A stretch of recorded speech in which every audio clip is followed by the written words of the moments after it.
Good morning, everyone. My name is Mariana. I work for the Adult Disability Services Supported Living team. I've been working with the team for the last 2 years. I'm a psychosocial. I studied to be a psychosocial. So my role basically is to study the psychosocial side of things as well as the social. So I think this integrates very well in what we're doing and the challenge itself. Good morning, everybody. My name is Lizzie Binns. I also work in supported living in the adult disability team as a support worker, and I've been there for about 2 years now. My degree was in psychology, and in my final year I worked a lot to do interventions for wellbeing, so it's a subject that really interests me, and hopefully I can bring my experiences towards this project as well. So if we get started. So what we know already is that social norms have a strong influence on how we consume food as a general population. We wanted to know how this is reflected for people with learning disabilities. Because as you can see here, people with learning disabilities have a higher prevalence of obesity, which ultimately leads to a lower life expectancy because of conditions such as type 2 diabetes and heart disease. So we wanted to see what small changes we can make in our service to help people have a healthier lifestyle and hopefully improve their holistic health. So it's a known fact that people with Down syndrome are more predisposed to develop obesity. As well, there are various conditions that are associated with the obesity.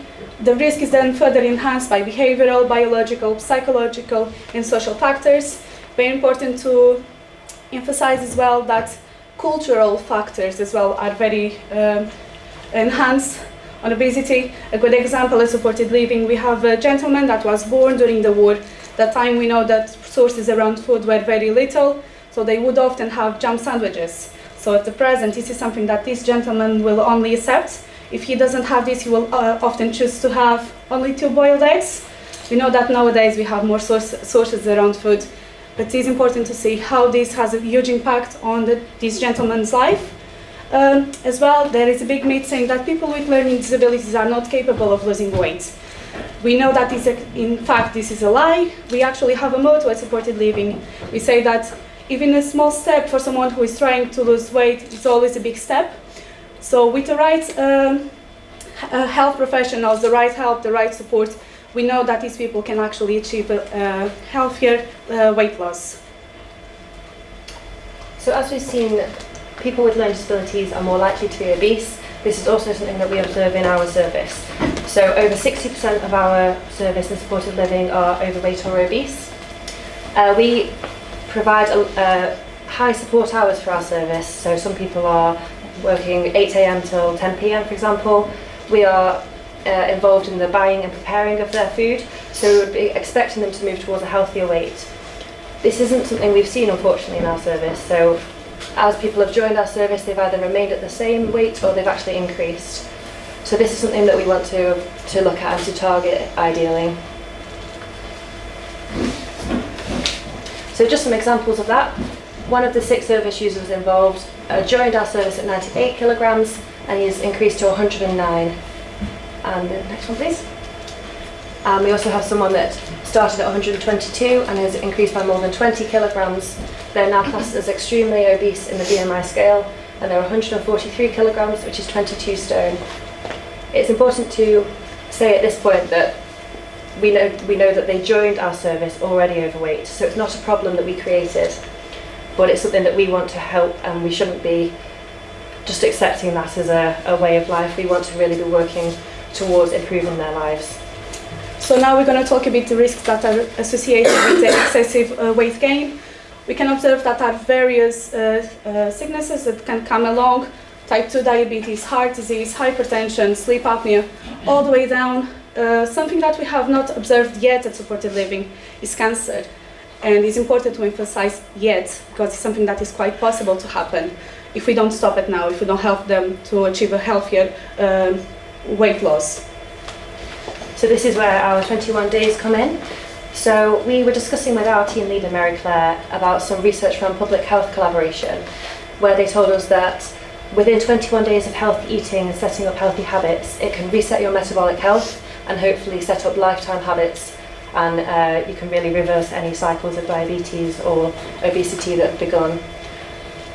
We threw in a bit of my psychological experience as well. So we looked at nudge theory, which is where we use positive reinforcement to lead service users to achieve their goals without being too coercive.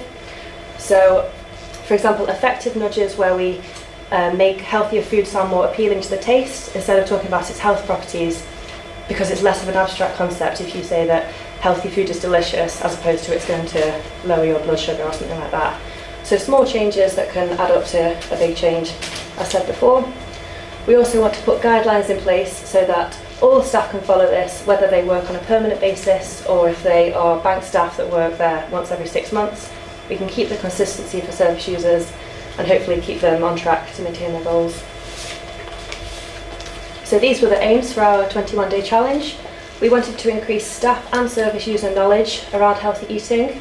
We want to improve their exercise and their active lifestyle, include things like cooking skills and their social aspect of it as well, and overall improve their holistic well-being across the service. And there are the other aims as well. So for the 21-day challenge, we sampled 6 service users across supported living. All were overweight or obese at the start of the challenge, and they all received different levels of support. So we have people with high levels, where there's someone with them throughout the day, moderate or low, where it's just as and when needed, and welfare checks. All of these people have help with buying and preparing food, so it's perfect for this challenge. It ran from the 8th of June to the 10th of August last year, and it was 3 rounds of 21 days, and we worked in collaboration with a dietitian. We then started by gathering data from the track system, which is the system that we work across the HSC departments. There we can find all types of information from weight, health history, all the information, activities, daily activities since the day they join our team. As well, we gather information regarding their food preferences. We created specific shopping lists in meal planners. These to help not only service users but as well staff who would probably not know how to cook certain meals. And then we created as well food and fluid intake charts, so we would have a better picture of what's going on inside of the flats once we're not there. We then were faced with some barriers and challenges. We know it's a known fact that in Guernsey, most of the social activities are surrounded by sugars. These include the chocolates, the biscuits, which is totally normal, and we know that is important to have this in our lives. But unfortunately, we could observe with our service users, every single activity would involve sugar. We have a particular room back at supported living where our service users often meet every day. They often sit there for hours just eating the biscuits, so this wasn't improving their health. So as our aim to explain to them and to make them understand that social activity will not only involve a biscuit, can always involve something else that will be fun and can involve food, but in different aspects, which we will talk in a bit. As well, we identify exercise. This was something that was lacking a lot on our team. Most of our service users would not exercise at all. We all know that COVID had a huge impact on our lives. On the beginning of the year, when lockdown came into Guernsey, we were locked inside. Public health put it in place, all the strategies, which we are very grateful. That's why we are on the place that we are on today.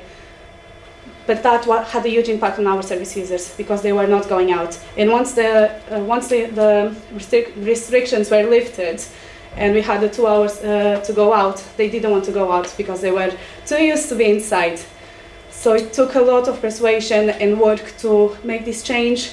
Then we identify as well that on the weekly planners, there was no exercise implemented, so this was not happening. So we had to change the weekly planners, introduce the exercise. We had to change as well staff's mindset about this, and that is our aim now, to change this, to don't make it as a task, but to make something that will come naturally. So some more barriers here. We identified through shopping receipts and the food charts that staff fill in, that when staff weren't in the flats, some of our service users were consuming extra portions between meals. This meant after 3 or 4 days, all of the food that was purchased for the week had been consumed. So they then went down to the canteen and stocked up on breads and pastries and cakes, and this is what they would then eat for the final few days. We also identified from some of our more independent service users that after the 4 days they wouldn't have a lot of food left, so they would ration small portions and not tell us that they needed help. So it really helped to identify a need for more support for those service users. We also have some service users with a non-typical sleep pattern, so that they would wake up during the night and consume meals at midnight or 1 a.m.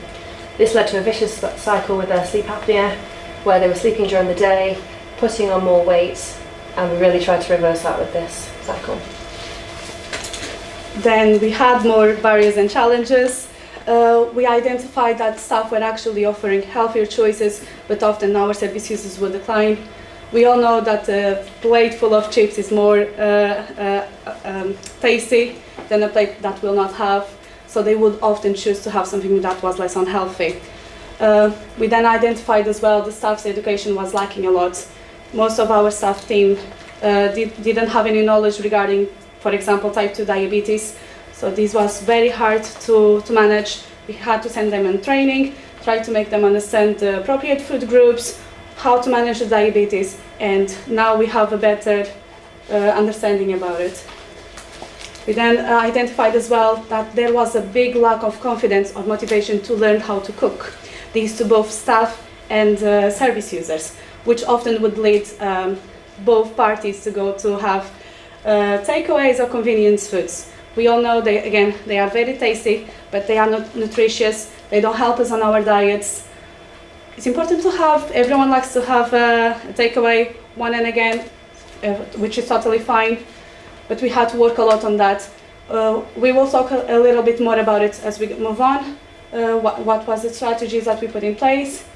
As well, we observed that there was a huge consumption of sugary drinks, and as well a lot of service users were putting a lot of sugar on their coffees and teas.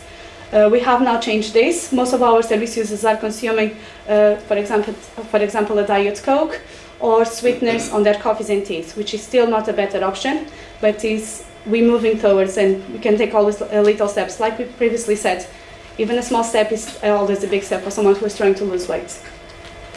Then this is not happening anymore, but we had a service user who used to take his medication every single day with a biscuit or a chocolate. As you can imagine, having a chocolate and a biscuit every day doesn't help. He's now having his medication. We did a drink or a mini Baby Bell, which is a little cheese. Still not perfect, but we're moving towards a healthier goal. So even with those barriers, we still managed to achieve a lot of things during this time. Firstly, our staff knowledge across supported living has really improved, especially regarding type 2 diabetes. Our staff now know what food groups to offer to our service users to keep the blood sugar more stable, and what quantity to offer the carbohydrates in. So instead of a big bowl of pasta, do a smaller portion with a side salad, so they still feel full and they still feel like their wishes are being respected. We also work in a more person-centred way with our active support. So we had 2 service users that used to not want to go to the supermarket because they found it very overwhelming. So now we've tried to find ways to overcome that so that they can be involved. So things like going at quieter times, breaking the shopping down into smaller shops throughout the week so that they can go when they feel ready, and also having a second staff member in the car so that they can take time out if they need to, if they're feeling overwhelmed. This means that they feel more enthusiastic about the food choices they make. They're more motivated when it comes to mealtime because they've been involved with the whole process. We also have a lady that's very house proud. She's very independent surrounding her cooking, so it wasn't appropriate for us to go in at every mealtime and help her. It would feel like we were interfering if we did that. So what we decided to do was to do batch cooking sessions with her once or twice a week. She would pick new recipes that she wanted to learn how to make. We would try to obviously steer her towards the healthier side, and we would prepare 3 or 4 portions of this. This meant that we had an input into her diet. We could check in that she was getting the right food groups and the right calories, with her wishes still being respected and not being interfering in that way. We also created some healthy snacks. So within our time constraints, when staff were preparing meals for our service users, they could prepare an extra portion of vegetables, boil some eggs or chop up some fruit. This meant that when it came to later in the day when staff weren't there, if they wanted to reach for a convenience food like a bag of crisps, there was also other things available in their vision that they could pick out, and that would hopefully keep them full. We also have someone that's gone to Weight Watchers. This is something that they do with their friends, so it's a nice social activity. They keep each other motivated, and it keeps that message in their head week on week, and they can gain more knowledge around the subject as well. Now we're going to talk to you about our case study. Emmy is actually today here with us. This can demonstrate how motivated she is and how engaged she was in our challenge. So I'm going to talk to you a little bit about Emma before we go into what we did with her. So Emma has been supported by the Supported Living team for the past 3 years. Emma receives a one-to-one support during the day and evening, so this means that she's supported from 8 o'clock till 10 o'clock in the night.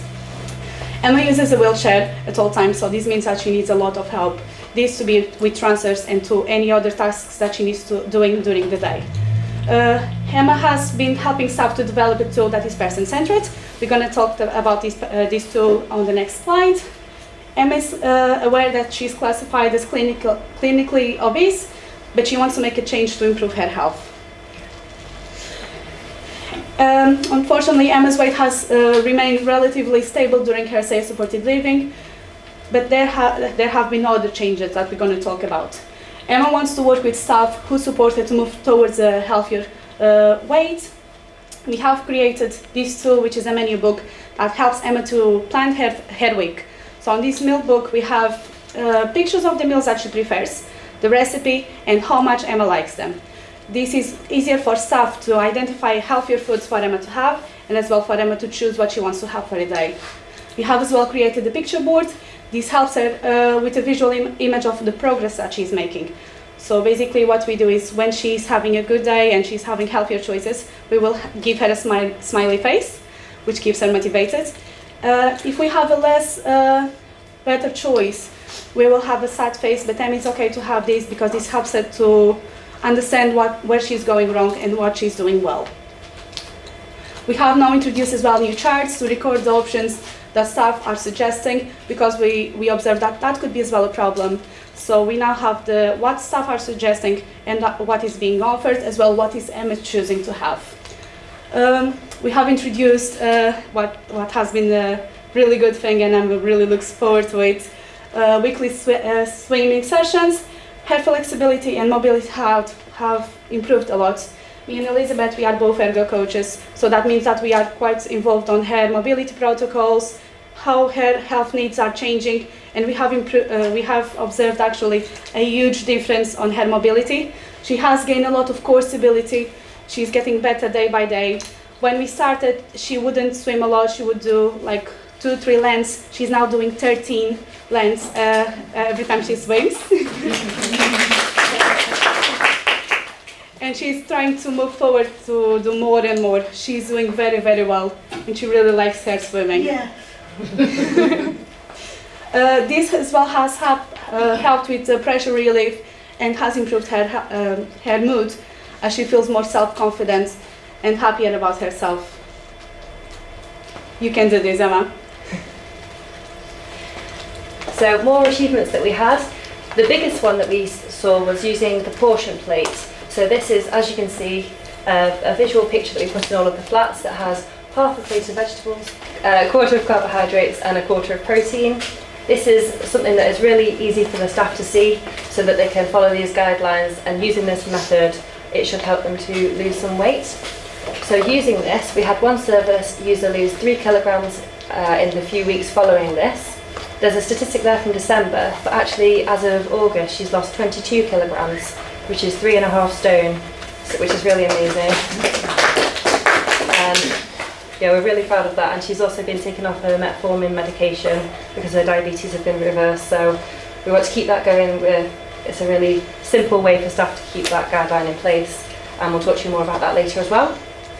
So we want to now bring the 21-day challenge into 2021, so we're going to continue our education with staff. This means in staff meetings we want to bring up a message, maybe have a message of the month. This means that it keeps the staff cognizant about what they're offering our service users and keeps the healthy message in mind. We want more of our service users to join Weight Watchers, as several have expressed an interest in joining that. This means that it can be a communal thing that we go to every Friday, and they can all encourage each other and keep really enthusiastic. I also recently undertook a Talking Maths course. This means that I can hopefully work with each service user to personalise the support they receive, and it means that they can feel that their wishes are being respected and what aspects of the process they want help with, whether it's the cooking or the buying or both. And we're going to involve their support networks, so we've had a lot of input from families of the service users. They've been really on board and really great, helping us do the shopping and bring that message across, so keep that up really.